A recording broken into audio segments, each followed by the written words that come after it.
Can you see that okay, Angela? Yeah, that's great. Great. Hi, everyone. My name is Colleen Drybrough. I'm an occupational therapist at Renfrew Educational Services, and I am also one of the managers at Renfrew that oversees our community services program, which includes our AISCA ECLS partnership. And my name is Angela. I am one of the clinical therapists on the ECLS team and also the manager as well, and just really excited to be here today with all of you.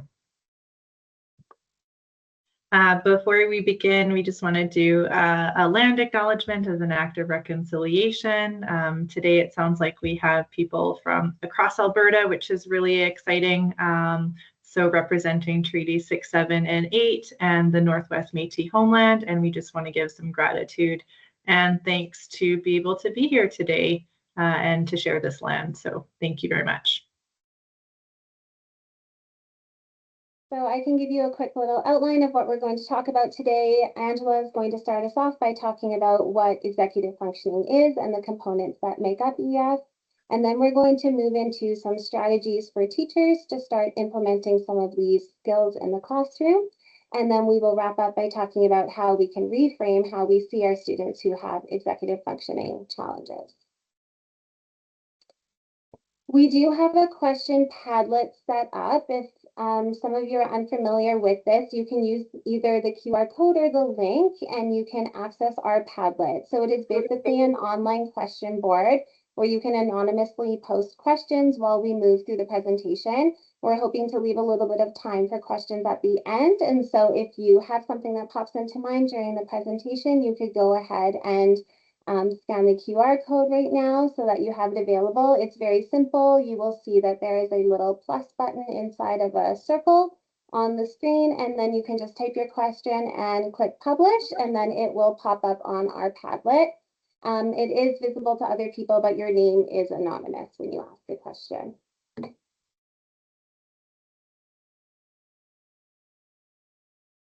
Okay.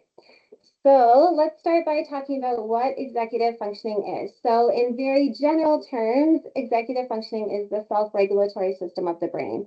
So this is really the set of cognitive processes that help us self-regulate so that we can effectively complete tasks like planning, prioritizing, and completing activities to work towards long-term goals. There are a couple of analogies I like to use when we talk about executive functioning. One is that our EF system is like the boss of our brain. So it's thinking about that system being responsible to make sure everybody else is doing what they're supposed to be doing in our brain. Another way we can think about it is that our EF system is similar to an air traffic control system. So if we think about what they do at the airport for us, they make sure that the planes don't crash. We make sure that we have synchronous landings coming in, and we make sure everyone stays on schedule. And that's very similar to the EF system in our brain, making sure that all these different cognitive processes are kind of working in tandem with each other so that we can complete a desired activity with a desired outcome. When we are talking about executive functioning, we are really honing in on the frontal part of the brain, or what's called the prefrontal cortex. So this is the part of the brain that is responsible for all those higher level cognitive functions. So things like problem solving and empathy and perspective taking, these are all things that develop in that top part of our brain. And it develops later into life. And so Angela will talk in more detail about this, but keep in mind that while we're talking about these executive functioning skills, they are developing in the frontal lobe of the brain. I like to show this image. This image shows many of the skills that go under the umbrella of executive functioning. So executive functioning on its own is a very large set of cognitive processes. So you can see here we have planning, task initiation, time management, attention, self-control. So we have many, many different functions under this umbrella. And it can be very challenging sometimes as teachers or as parents to identify what specific areas a child is needing executive functioning support in. So while this is a really broad topic, we are going to try and focus in later on in the second half of the presentation on some very key areas of executive functioning that we consider very foundational components of EF skills. And the three we're going to really talk about today are flexible attention, working memory, and inhibition, or what we can also call self-control. So keep those three key components in mind while Angela moves us through describing all the different areas of executive functioning. I just wanted to show you this image quickly. We are going to revisit this image later on in the second half of the presentation, but this image is developed off the work of Tera Sumpter. She is an SLP, but she has done a very, very deep dive into executive functioning skills. So she is one of our best practitioners looking at best practice for EF supports. And what she has done is she has taken that really big umbrella of EF skills and all those components, and she's done a lot of research and studies to identify how these skills develop in the brain and how they scaffold onto one another. So what she has done is made these components into three main areas. So she calls them the root EF skills, which includes perception, working memory, and inhibition, which are the three skills that I mentioned on the previous slide. The leaf skills, which develop next, which are initiation, time sense, pacing, and flexibility. And then finally, the flower skills, which include planning, prioritizing, organization, and decision making. So we will revisit this, but I just wanted to put this out there at the beginning of the presentation so you can keep in mind that we're going to be really talking about those root EF skills today and honing in on how those develop and impact our leaf skills and our flower skills.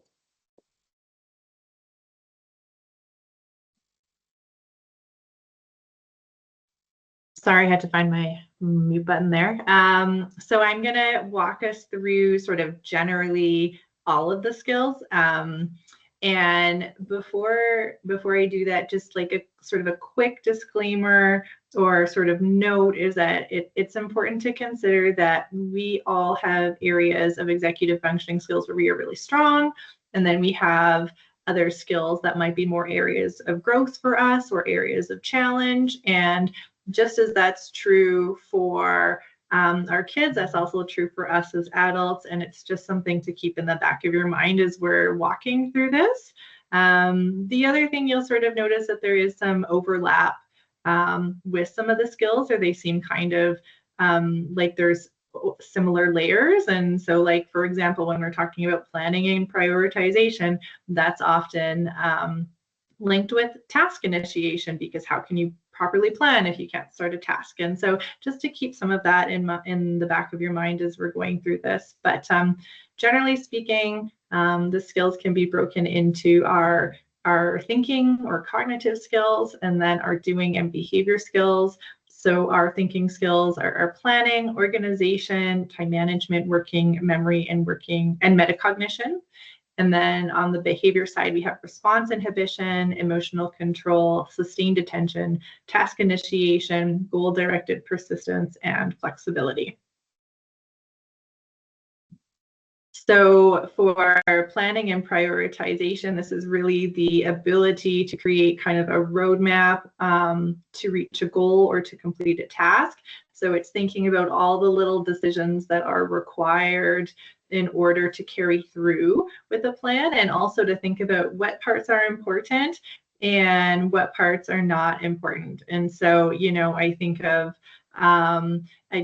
a kiddo who is like saving up for something really important, or like they're really wanting to save all their money to buy like a Lego set or something like that. And so to think about some of them, like the kids that are able to put together a plan of what chores they're going to do and how they're going to do it and how much they're going to get from each chore, and then just things like that. So that's really kind of that piece of it.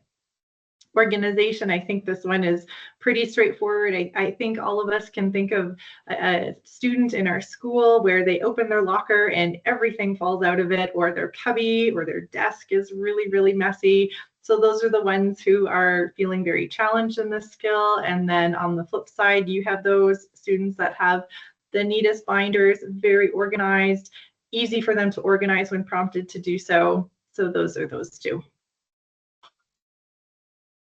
Time management is the capacity to estimate how much time one has and how to stay within the limits, and really also kind of appreciating that time is important and that it matters that we are on time. So again, you can, I'm sure, all think of a student who is chronically late for things, or misses deadlines, or is asking for deadline extensions for things. So those are those kiddos there. Our working memory is the ability to hold information while performing complex tasks, and also taking the information that we have previously learned and applying it to a new situation or a new assignment or project. Next slide, thank you. Metacognition, this one's kind of interesting because of the thinking skills. It's the one that involves the reflection component and has a that the other skills don't have. So this is really the ability to like take a step back from what you're doing and be able to reflect on, how am I doing? How did I do? And then be able to think of, based on what I think about how this went, what do I need to do next? Or what is the next piece that I need to do? So this one, I would say, is on the more complex side of those cognitive skills. With our doing skills and our behavior skills, the first one that we have is our response inhibition. This one I always think of as it connects to teens in particular, because this is where, for those of you that have high school students, thinking about the ability to think about how our decision impacts others or the consequences of that decision. And so I think about some of those kiddos who make some choices and we're like, what were you thinking? And they'll say to us, I didn't think of that. And that's actually true. They didn't think about that. That skill, that response inhibition is lacking for them. And so that's a big gap. Emotional control is the ability to manage emotions and complete tasks while being able to control your behavior. And this one's kind of interesting because again, for sort of like those junior high school students, we've done classroom sessions with students and we have them do a little questionnaire around how they're doing in each of these executive functioning skills. It comes from Peg Dawson, if any of you are familiar with her work. And across the board in like sort of junior high and high school, emotional control is the executive functioning skill that is the most lacking or most challenged. And it's interesting because we see that in that age, and I think it's something that we often more associate with younger kids or like tantrums and outbursts, but it actually carries through and is the weaker skill often as they age and grow. Next one, thank you. So sustained attention is the capacity to keep paying attention to what they're doing with distractions or boredom or fatigue. So just being able to stay on task. And then we have task initiation, which is the ability to start things. And, you know, again, we can all think of those students that plan their timelines to do things and they know what they have to do and it's in their mind. And then you have other students who are your 11th hour, they're pulling their all-nighters, they cannot think about how to start a task, or the thought of starting a task is so hard and it leads to kind of this procrastination piece. So that is what that one looks like. Our goal-directed persistence is the capacity to have a goal and to follow through with it and to understand the steps needed at each point in order to achieve that goal and to not be distracted. So again, you can see that there's lots of other skills wound into this, such as task initiation, for example, so all intertwined. And lastly is flexibility. So the ability to change and adapt as the situation or environment changes around us. And I often see this one connected to emotional control because of sometimes what happens or the dysregulation that happens when we have struggles in being flexible. So there's a connection there. So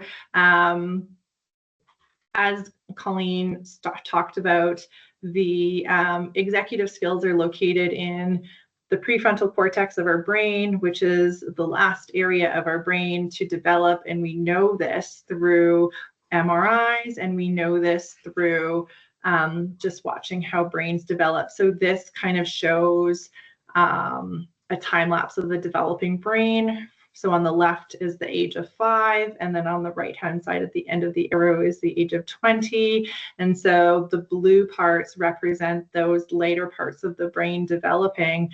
And you can see that it takes time, and we know it actually takes sometimes until 25 to 30 before those skills are fully developed. But those frontal lobes don't fully develop. And I always show this, or we show this, because it's just interesting and it's important to understand that we put expectations on students, and sometimes they just literally do not have the capacity to meet them. And so that's always an important consideration. So the way the brain works is that it starts from the bottom up. So the emotional part of our brain around our brainstem and our amygdala develop first, and then the last part of our brain to develop is this prefrontal cortex. And so what that means is that we actually process information first through our brainstem and our amygdala, which are connected to our feelings, our emotions. And so when our prefrontal cortex isn't developed and we don't have the executive functioning skills, information kind of like gets stuck in this emotion part of our brain. And that's why you see dysregulated kids. And that's why you see outbursts or acting out behaviors, because they just cannot access that part of their brain. And then our role as teachers or educators is to support the bridge between those parts of the brain to keep them regulated, to keep them, on track as much as possible. Stress is very individual, and so we know that there is a connection between being highly distressed and sort of your brain shutting down. But the flip side is also true. If things are too boring or understimulating, you're also not going to get peak performance. And so what we're always looking for, and it's different for every student, is what is optimal, where the stress that they're experiencing is actually motivating as opposed to dysregulating. And so we know that sometimes students are more reactive to stress and some other students handle it well, and that is a very individual baseline. So before we move into some of the strategies in the more specific areas of EF, I just wanted to put a note about neurodiversity. We do see a lot of neurodivergent children in our classrooms now. The prevalence of neurodivergence is increasing, and so it's really important that we are considering how neurodivergence can impact our EF skills. So on the screen here, you see some numbers and some studies that were completed by Dr. Russell Barkley. He is like one of the godfathers of EF skills. So if you're interested in learning more about EF, he is definitely a great resource to check out. But what he did is he took a large population of individuals diagnosed with ADHD, and he studied how their executive functioning skills developed over time. And what he found across all of his studies and all of his research was what he claimed to be the 30% rule. And what this means is that we can take the chronological age of a child and apply the 30% rule. And what happens is we can see the equivalent age that that child has its executive functioning skills at. So on the screen here, you can see that we are looking at a child who's chronologically 15. If we apply that 30% rule or times it by 0.7, you can see that that 15-year-old child is actually has EF skills developed equivalent to about a 10-and-a-half-year-old. So that is a significant difference. I think a 15-year-old is about in grade 8 or grade 9 compared to a 10-and-a-half-year-old, which is about a grade 4 or 5 student. So that is a really, really significant difference. And so what we need to remember is that when we have individuals who are neurodivergent, we have to, as educators, be adjusting our expectation to the student's executive age.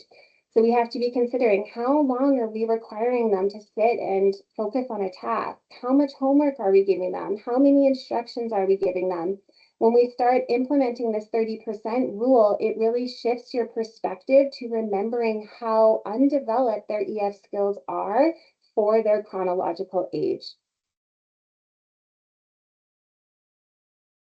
I like putting this quote up. This is by Richard Guar and Peg Dawson, who are also leaders in the field of executive functioning. This quote says, "It has been found in any relationship, tension points often arise when the strengths of one member of the relationship match up against the weakness of the other.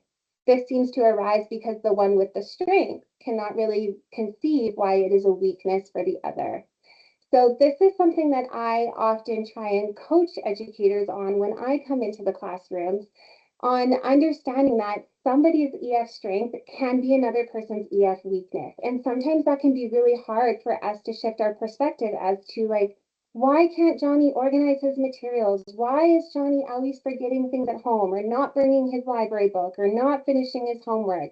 And sometimes it can be really hard for us, if that is an area of strength, to understand why it is such an area of weakness for another individual. And so it's really important when we are entering into these supportive relationships with our students, or even with our colleagues, to really have an open perspective or an open mind about how different executive functioning skills can be strengths for one individual, that can be a really large area of weakness for another. And that can just really help us take a step back and figure out how we can support individuals with those EF skills without judgment. Okay, so this is probably the part you guys really, really want to hear about. How do we support EF skills in the school setting?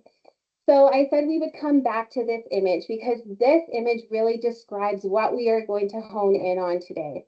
When I go into classrooms, I often have teachers coming saying things like this. They will say, "Johnny can't get started on his tasks. His backpack, his desk, his locker is a mess. He's always forgetting things."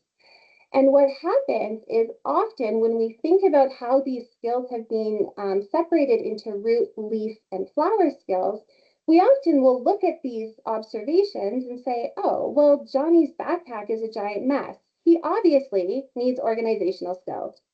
And while that is true, what we know from the research is that when we go in and try and support directly at the level of flower skills, we actually are going to really have trouble making progress for that child, because what we know is that EF skills scaffold on top of each other.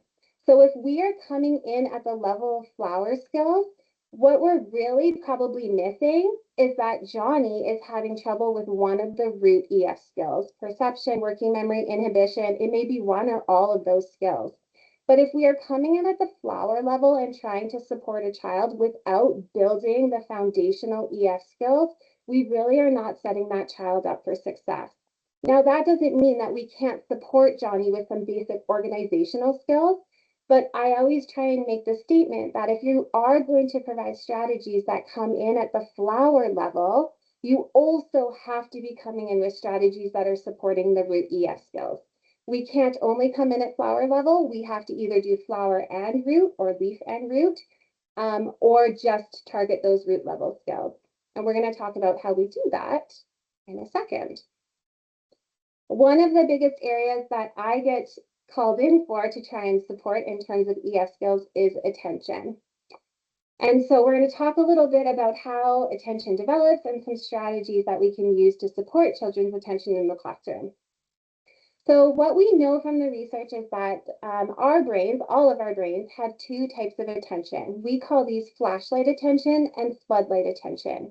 These are, again, terms that have been coined by Tera Sumpter and the research that she has conducted. So what is floodlight attention? Floodlight attention is the attention that we are born with as newborns. This is the attention that is very, very broad. And so I always try and get people to envision this by saying, I want you to go into your garage and I want you to go into the toolbox and find a screwdriver. What you would likely do is you would walk into your garage, it's pitch black, and you would flip on the switch. And what happens when you flip on that switch is that your light in your garage will likely illuminate essentially everything in that environment. So you're seeing your car, your sports equipment, your bikes, your toolkit. And what happens is you're taking in a lot of information from your environment. So it's a very broad sense of light, but it's not a focused sense of light. And what happens is that allows you to complete your task. You can go over to your toolbox and you can grab the screwdriver you need. This type of attention is very beneficial for newborns because they are born with essentially no skills. And so what we know from the research is that newborns use this floodlight attention because it helps them take in all the information from their surroundings. They can take in sights and sounds and textures and colors and shadows. And what that does is it helps develop their brain. So this is a very efficient type of attention when you are a child and when you are a baby.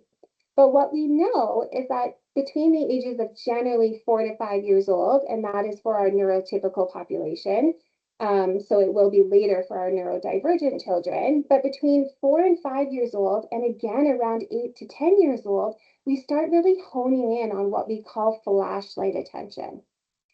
So I want you to go back in your garage and turn off your light again, and imagine you have to go back and you have to get a screwdriver from your toolkit. Imagine you cannot turn on that overhead light. You only have your flashlight. Now your flashlight will likely help you because you can shine it probably right down at your feet and it can help you navigate around your garage over to your toolkit to grab your screwdriver. But that type of light is very directed and focused. It's not that broad floodlight that we turned on before where we could see everything. When I'm using my flashlight, I can essentially only see what is directly in front of me. And I can only see or attend to where my flashlight is pointing. And this is a concept that we have to actually directly teach children because in many cases, we will naturally move from our floodlight attention to our flashlight attention. But in many children, we actually have to teach them how to hone in on their flashlight attention. And I'm going to show you how to do that in just a couple of slides. I wanted to bring your attention back to our floodlight though, because what we also know from the research is that children or individuals who have experienced trauma tend to exist more in their floodlight attention than their flashlight attention. And the reason for this is that it comes back to that desire for the brain to feel safe. And what we know is that a child who is currently experiencing or who has experienced trauma, they may not have that sense of safety. And so for them, it is a lot safer for them to illuminate as much of their environment as possible. And so it is a lot more difficult for children who have a trauma history to move and progress from that floodlight attention over to their flashlight attention. When I'm explaining this, I always say, imagine you're in a dark forest. You're probably feeling pretty unsafe or scared. I would really rather have a floodlight with me than one small directed flashlight. And that's the same for the brain. So when you have students in your classroom who do have a trauma history, you have to remember that they are existing in this floodlight type of attention. And it will be significantly harder for them to hone in on this flashlight attention to be able to attend and complete tasks in the classroom. Now, one other misconception that often is thought when I teach the flashlight and the floodlight attention concept is that people think that we are born with our floodlight attention and eventually lose our floodlight while we hone our flashlight. And that is actually not true. As adults with fully developed ES systems, we actually maintain both our flashlight attention and our floodlight attention. And that's because there are times when it's beneficial for us to use either or. So I like to give the example of driving. When you guys were driving to your school today, or when you were driving out on the weekend, you guys were actually using your floodlight attention. And you wouldn't have known that in the moment, but you were using your floodlight attention because when we are driving, we have to take in all the information around us. That's what keeps us safe. I need to be able to not only see the car that's directly in front of me, but I also need to make sure nobody's rear-ending me from behind.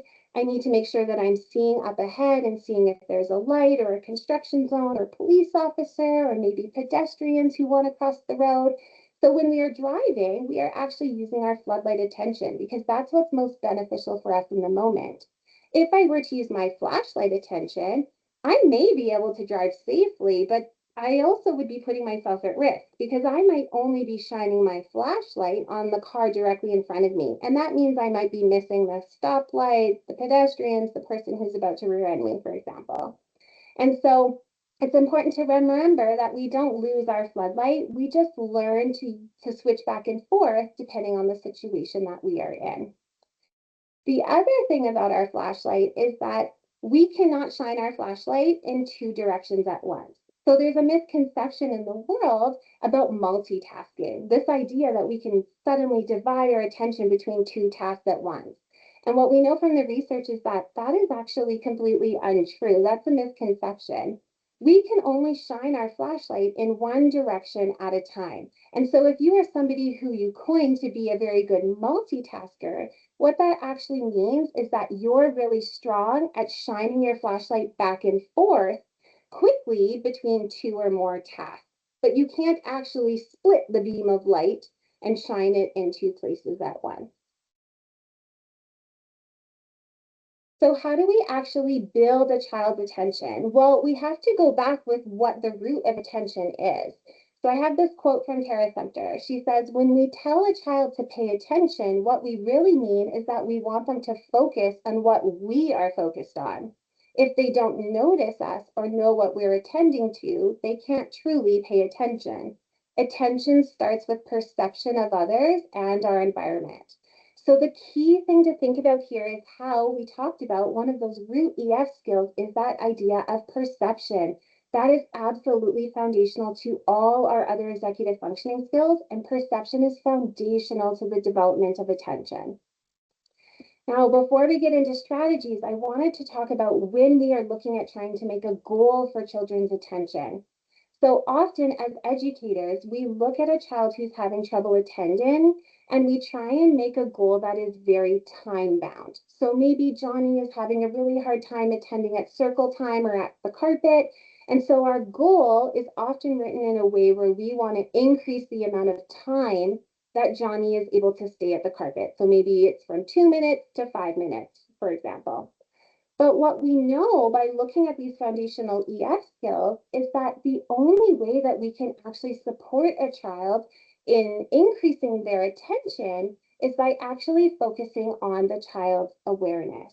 And this comes back to the idea that if a child does not know that their attention has been lost or has been drawn to something else, then they actually can't redirect it back. It's kind of like we can't fix what we don't know is broken, right? And so when we are looking at writing goals for students on your IPPs, or if you're reporting on this, we really want to hone in on awareness. And what ends up happening when we do that is that the end result generally is that the child does intend for longer increments of time. However, we're targeting the root skill by focusing on awareness versus only the amount of time. So how do we build perception? I said perception is the key to attention. So to build perception, we really need to have two things. We need to have external awareness, which is what we need to do or not do, or an awareness of what is happening around me. So for example, I always think of those children who are in your classroom, you give an instruction, all the kids move except little Johnny. Johnny is just sitting at his desk because he completely was not attending to your instructions at all. He has no clue what to do. Now, if a child had external awareness, they may have missed the directions because all of us lose attention at times. So, but if they had missed the directions and you have an external awareness, you would probably look around and see all your classmates standing up and walking over to the bin of scissors, for example. And then I would probably say, well, I don't know what we need to do, but I know that I need to stand up and go over to that bin of scissors. So that's having external awareness. What is happening around me and how do I use my environment as a clue for what I need to be attending to? We also have internal awareness. And there are different components of internal awareness. Internal awareness can include interoception, which is our internal body sensation. So those are the body signals that tell us I'm hungry, I have to go to the bathroom, I'm thirsty, I have a headache. We also can have internal awareness of our thoughts and of our actions. And what we do is we use this external awareness and this internal awareness to build two foundational EF components of perception, which is attentional awareness. And that's that question of what seems important right now, and attention redirection. So that's that concept of where is my attention right now, and where should my attention be? And we try and get children to have an awareness of if those two questions match. So where should my attention be? Well, it should probably be on my teacher because she's talking. But where is my attention?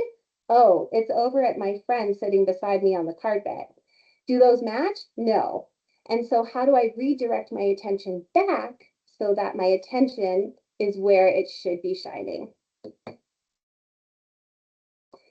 The way that we build this attentional awareness is through a concept called reflexive questioning. So reflexive questioning is a really, really effective tool because it supports the individual to increase their awareness around their thoughts, actions, and behaviors. And there are two ways that we can use reflexive questioning. We can either use it to fix or change a child's response, or we can use it to help a child repeat a well-executed response. And it's really important to keep in mind that when we are using reflexive questioning, we want to try and have an equal amount of questions to better targeting a change in behavior, as well as trying to have a child repeat a behavior. So we don't want to always be focusing on using reflexive questioning to change a response. We want to try and even it out so the child is hearing it in different contexts. The reason reflexive questioning is really, really effective is because, again, it targets that self-awareness. So it allows the child to connect their own thoughts to what's going around them, and it allows them to independently, eventually, fix a response rather than constantly providing a child with a directive. And I think we all fall as educators into this pattern of constantly giving children directives. I do it to my own children at home too. And you really have to start learning how to catch yourself. It's really easy to say, put on your shoes, or 1, 2, 3, eyes on me, or Johnny, go get your pencil. But anytime we're using a directive with a child, we are not supporting them in any EF skill development. And so when you catch yourself in those moments using directives, and you will, we all do it still, what you want to do is see if you can reframe that directive into a question. And so here's what reflexive questioning might sound like. So if I'm trying to target a child in attending, again, increasing awareness of attending, I might say something like, Johnny, where are your thoughts right now? And what we're hoping for is that we are asking the question in a way that the child can receive a response that we will always say is correct. So we would say, Johnny, where are your thoughts right now? And he would say, oh, it's looking at my friend Nick. And you would say, you're right. Where should your thoughts be? And then Johnny can say, oh, sorry, Miss Colleen, they should be on you right now. And you would say, you're right. Can you show me that? So it's going back to that idea of attentional awareness of where should my thoughts be? Where are my thoughts right now? And can those two things match? Now, the tricky thing with reflexive questioning is that it can take many, many, many trials of using reflexive questioning to build a child's awareness. And sometimes teachers will say to me, Miss Colleen, I don't have time to do reflexive questioning 100 times a day to help Johnny bring his awareness back. But what I always try and coach teachers on and educators is that you're probably already giving Johnny 100 directives a day. So if we just change our questioning or change how we are prompting Johnny, instead of 100 directives, change it to 100 reflexive questions. And that way you're actually targeting the root skills with Johnny so that he is building those foundations of awareness and perception of his environment. And you can literally use reflexive questioning for anything. You can reflexive question attention. You can reflexive question steps of a task. I reflexive question my husband at home sometimes. Where is your dish right now? And he'll say, it is on the counter. And I will say, you're right. Where should your dirty dish be? And he will say, in the dishwasher. And so you can literally use it in so many different contexts. We're obviously talking about it in the context of attention, but you can use it for absolutely anything. And I can tell you guys, as I am still a practitioner, I'm actively practicing as an OT. So I am out in the schools, and this has been one of the most powerful ways to support children in the classroom. Once you get into the pattern of using reflexive questioning, you will just not even have to think about it anymore. And children respond to it so incredibly well because when you ask a question in a certain way where they're always right, kids love to be right. And so they start feeling this positive feedback of, oh, I'm always right about this. This is great. And in the process, we're engaging them in increasing that attentional awareness. The other comment I would just add about reflexive questioning is you just have to be really careful, like in all cases, that we aren't using it in a punitive manner. And so it can be really easy to change your tone and be like, Johnny, where are your thoughts right now? But that's very different than being like, where are your thoughts right now? Oh, you're right. You were looking out the window. That happens to me sometimes. Where should your thoughts be? And so we have to be really careful of the tone that we're using in order to keep reflexive questioning as a positive experience for the child. So I wanted to talk about how we can use reflexive questioning to support task initiation or planning, because again, this is another really popular area that teachers and educators seek some feedback and coaching on. So anytime we are trying to support a child with task initiation or planning, we need to make sure that these plans are being practiced with feedback, and that feedback comes in the form of reflexive questioning. And that helps the child to engage in the plan independently. So remember, our goal is always to increase autonomy with children. And so these reflexive questions help them understand, what is the next step in my plan? What should I be doing right now? So here are some sample reflexive questions you could use for planning. You could say, what is your plan? So let's say they're completing a craft. You could say, what is your plan? What are you going to do first? They might say, oh, I'm going to color first. You can say, you're right. Can you show me that? What is the next step in your plan? Oh, you're going to cut next. You're right. Can you show me that? And then what we can do is we can slowly increase the autonomy that the child is moving through those planning steps. So instead of constantly giving a directive, Johnny, start coloring, Johnny, it's time to cut, we're using these questions to build awareness of, oh yeah, what is my next step? Does that match what I should be doing? And this helps increase that autonomy over time. Another really powerful strategy that we can use to support kids is internalization. So anytime we are trying to teach a child a skill, we want the child to be able to see themselves moving through that skill in their mind. And so when you are supporting planning or task initiation, what you can do is you can support the child to internalize or see themselves doing that. So we might actually gesture through a plan. So I might say, what is the first step of your plan? Oh, I need to color, Miss Colleen. You're right. Can you point to where you're going to get your markers?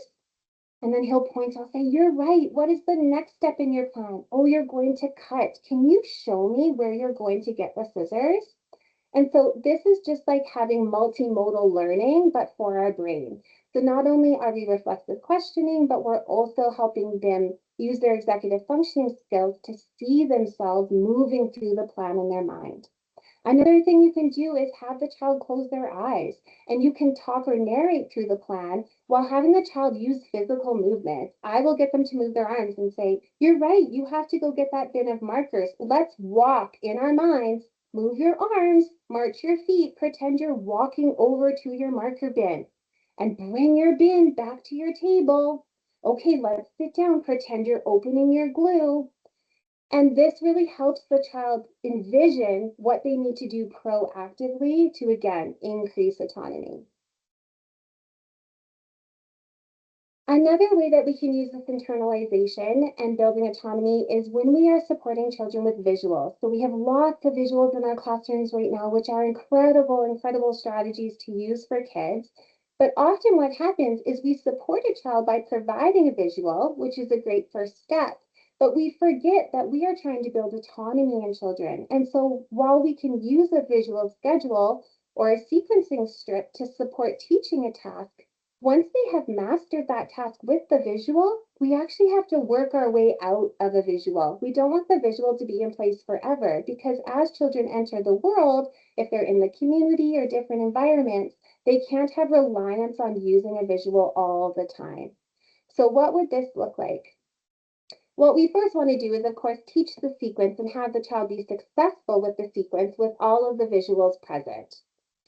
The next thing we would want to do is we're going to cover the first image of the visual, and we're going to use that reflexive questioning. So we might cover up, for example, the wet hands visual and say, what do you see yourself doing first? They'll say, oh, I need to get my hands wet. You're right. Let's close our eyes and imagine ourselves turning on the tap and getting our hands wet. So we've combined reflexive questioning with internalization, and now we're helping the child build autonomy in slowly increasing knowledge of what the steps are for that task or sequence that we are teaching. And then what you do is, once the child is very successful with having the first image covered, you're going to move to the second image and you're going to go through the same process. What is the first step, or what do you see yourself doing first? You're right, let's imagine it. Okay, what's the second step that you see yourself doing next? Oh, you need to get soap. You're right, let's practice pumping the soap in our minds. And eventually you're going to keep covering all the steps of your visual until all of your steps are covered and that child is able to perform that sequence independently. So I just wanted to leave you guys with some quick reflexive questioning shifts. So you might catch yourself saying something like, good job. But instead of leaving it at that, you could say, good job. How did you do that? And what that does is, that's an example of when we want a child to repeat a well-executed action. So remember, we want to have a balance of changing behavior with reflexive questioning and repeating behavior. So instead of just saying, good job, how did you do that? And then the child actually has to come up with a reason and say, oh, I didn't forget my lunch kit because I ended up putting it at my front door last night, Miss Colleen. They have to use that extra processing to come up with how they actually executed something positively. Another simple example, I won't go through all of them, but instead of saying, Johnny, it's time to line up, you can say, Johnny, where's your body right now? Maybe he would say, oh, I'm sitting on the carpet. You're right. Where should your body be? And he'd say, oh, I need to go line up. So again, we're using it to bring awareness for the child to understand, what is my action, what should I be doing, and how do I make those two things match? So there's a few other examples here. I'm not going to go through all of them, but I just wanted to leave them on the screen so that you guys could come back and refer to them. So I know we have allotted some time for questions, so we just have a few more slides left. And what we wanted to sort of close on was just the opportunity to rethink, I guess, how we think about our students when we're presented with dealing with a lot of these kind of challenges, and they do present as challenges to us in the class. Colleen, you can put the whole slide on there. So a common one we hear is that students aren't listening, they don't listen to directions, and so then in connecting it back to executive functioning, maybe it's that the student is overwhelmed with multiple steps. Maybe the task initiation isn't quite as strong as it needs to be. Perhaps they struggle with working memory, and that's impacting their capacity to think about how to complete a task. And then, yeah, next slide, please, Colleen. So they act without thinking first. And so really, again, through an executive functioning lens, what we would wonder is, how are they at prioritizing tasks? Do they struggle with time management? You know, just I think the piece is like, how can we get curious about what is going on for students, as opposed to thinking first with they're bad or there's something wrong, or, you know, seeing it very behaviorally first. And the last one that we have here is just to think that they're lazy.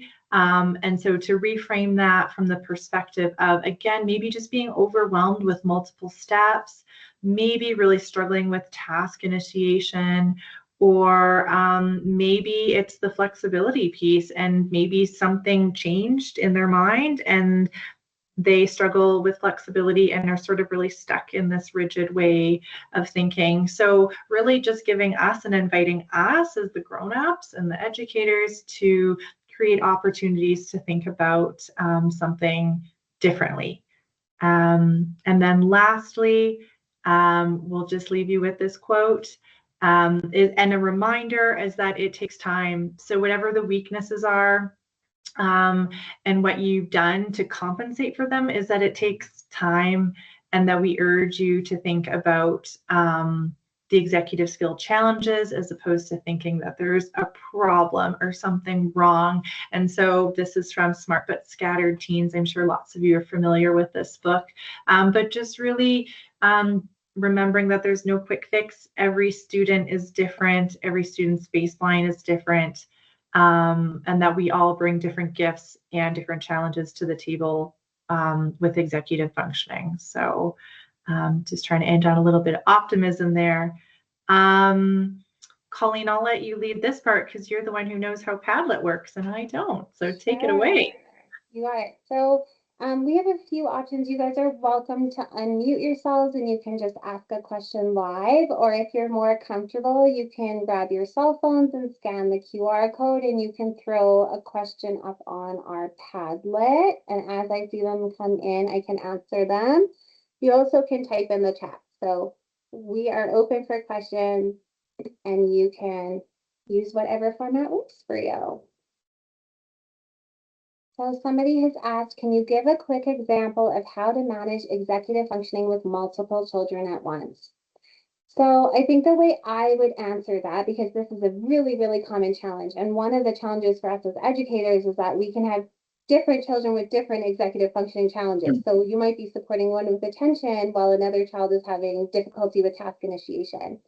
What I have found to be really, really successful is when we can introduce universal strategies or universal language in the classroom. And that just helps bring all the children back on track with a certain executive functioning skill.